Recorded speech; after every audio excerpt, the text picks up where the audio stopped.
Hi friends, ఎలా ఉన్నారు? Welcome to our channel Parvati Muchchat. హనుమంతుణ్ణి భుజబలానికి వీరత్వానికి చిహ్నంగా భావిస్తాం. ఆజానుబాహుడై కండలు తిరిగిన దేహంతో భక్తులకు దర్శనమిచ్చే ఆంజనేయుడికి దేశంలో ఎన్నో విశిష్ట దేవాలయాలు ఉన్నాయి. ఎక్కడ చూసినా ఆంజనేయుడి రూపం దాదాపు ఒకే విధంగా ఉంటుంది. ధ్యానం చేస్తూ అభయ ఆంజనేయుడిగా భక్తులకు వరాలు ప్రసాదిస్తూ ఉంటాడు. కానీ వీటన్నిటికీ భిన్నంగా దేవతా రూపంలో కూడా హనుమంతుడు పూజలు అందుకుంటున్న ఒకే ఒక దేవాలయం మన దేశంలోనే ఉంది. తెలంగాణకు పక్కన ఉన్న ఛత్తీస్గఢ్ రాష్ట్రంలోని గిర్జ్ బంద్లోని ఈ దేవాలయం ఉంది. రతన్పూర్ జిల్లాలో ఉన్న గుడిలోని శ్రీ హనుమంతుల వారు దేవతామూర్తి దర్శనం ప్రత్యేకంగా ఉంటుంది.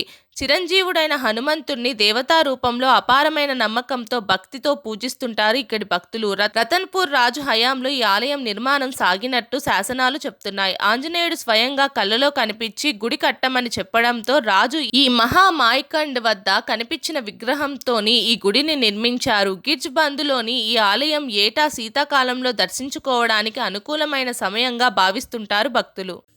మా వీడియోస్ కనుక మీకు నచ్చినట్టయితే మా ఛానల్ని లైక్ చేయండి, షేర్ చేయండి, అలాగే సబ్స్క్రైబ్ చేసుకోవడం మాత్రం అస్సలు మర్చిపోకండి. మరిన్ని ఇలాంటి వీడియోస్ కోసం మా ఛానల్ని ఫాలో అవ్వండి.